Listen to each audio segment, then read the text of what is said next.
आगामी पालिका निवडणुकीमध्ये ठाकरे बंधू एकत्र येणार असल्याची चर्चा आहे आणि त्यामुळे महायुतीकडनं प्लॅन बी तयार करण्यात आलेला आहे। तसंच आगामी पालिका निवडणुका महायुती कशा पद्धतीने लढणार या संदर्भात देखील देवेंद्र फडणवीसांनी स्पष्ट सांगितलेलं आहे।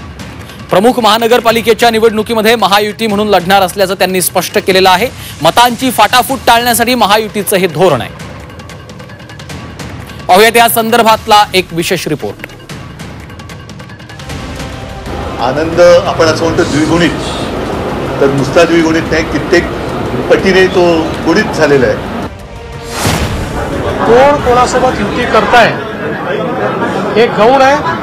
मुंबईच्या जनतेने महायुतीचा महापौर करायचा हे मनात ठरवलेलं आहे।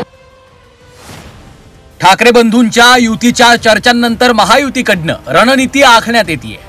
मतांची फाटाफूट टाळण्यासाठी महायुतीनं प्लॅन बी तयार केल्याची माहिती आहे। ज्या ठिकाणी वाद असतील ते वाद येत्या महिनाभरात मिटवून निवडणुकीच्या तयारीला महायुती सुरुवात करणार असल्याचं बोललं जात आहे। ठाकरे बंधूंची युती झाल्यास मुंबईत महायुतीला फटका बसण्याची शक्यता वर्तवली जाते। त्यामुळे आधीच महायुतीने पालिका निवडणुकीच्या पार्श्वभूमीवर रणनीती आखायला सुरुवात केली आहे। ठाकरे बंधूंसाठी महायुतीचं नो रिस्क धोरण मनपा निवडणुकीत महायुती म्हणून लढणार आहे। मतांची फाटाफूट टाळण्यासाठी महायुतीचं हे धोरण आहे। मुंबईत प्रत्येक वॉर्डची जबाबदारी महायुतीच्या आमदारांकडे आहे। कोकणी मतदारांसाठी गणेशोत्सवावर नजर राहणार आहे। गणेशोत्सवासाठी मोफत ट्रेन्स एसटी सोडल्या जाणार आहेत। गोविंदा पथक गणेशोत्सव मंडळांना जोडण्याचा मनसूबा आहे।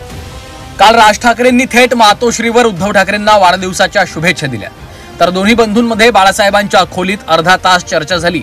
यावेळी ठाकरे बंधूंमध्ये युती संदर्भात चर्चा झाल्याची माहिती आहे। तर कोण कोणासोबत युती करतंय हे गौण आहे। महायुतीचाच महापौर होणार आहे हे मुंबईच्या जनतेनं ठरवल्याचं फडणवीसांनी म्हटलंय। राज ठाकरे आज तुम्हाला मातोश्रीवर भेटायला आले, त्यांनी शुभेच्छा दिल्या। 7 वर्षानंतर राज ठाकरे तुमच्या भेटीला आले आणि शुभेच्छा दिल्यात।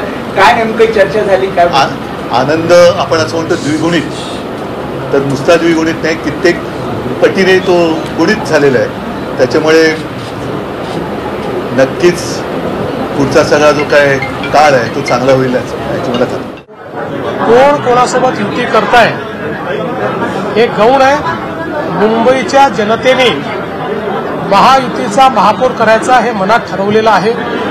त्यामुळे आम्हाला कोणासोबत लढायचं हे आता पुढच्या काळात स्पष्ट होईल। ते एकत्रित आले, ते वेगळे लढले, कसंही झालं तरी देखील महापौर हा महायुतीचाच होता। आगामी स्थानिक स्वराज्य संस्थांच्या निवडणुका महायुती एकत्र लढणार की वेगवेगळ्या याबाबत चर्चा सुरू आहे। मात्र या मुद्द्यावर मुख्यमंत्री फडणवीसांनी रोखठोक मत मांडलंय।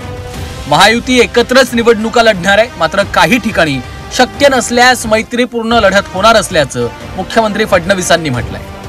मोठ्या महानगरपालिका आहे, तुम्ही संकेत दिले की आम्ही एकत्र लढणार, महायुती म्हणून तिन्ही पक्ष एकत्र लढणार। आमचा प्रयत्न आहे की महायुती म्हणून लढायचं। जिथे शक्य तिथे आम्ही सोबत लढू, जिथे शक्य होणार नाही तिथे मैत्रीपूर्ण लढत करू। मैत्रीपूर्ण लढत हा नियम नाहीये, महायुती हा नियम आहे।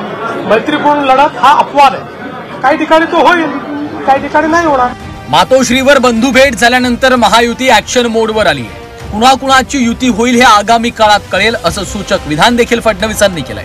तर दुसरीकडे गेल्या अनेक दिवसांपासून ठाकरे बंधूंची युती होणार असल्याच्या चर्चा सुरू आहेत, मात्र त्यावर देखील शिक्कामोर्तब झालेलं नाहीये। त्यामुळे खरंच ठाकरे बंधू एकत्र येणार का याकडे सर्वांचं लक्ष लागलंय। ब्युरो रिपोर्ट, झी 24 तास।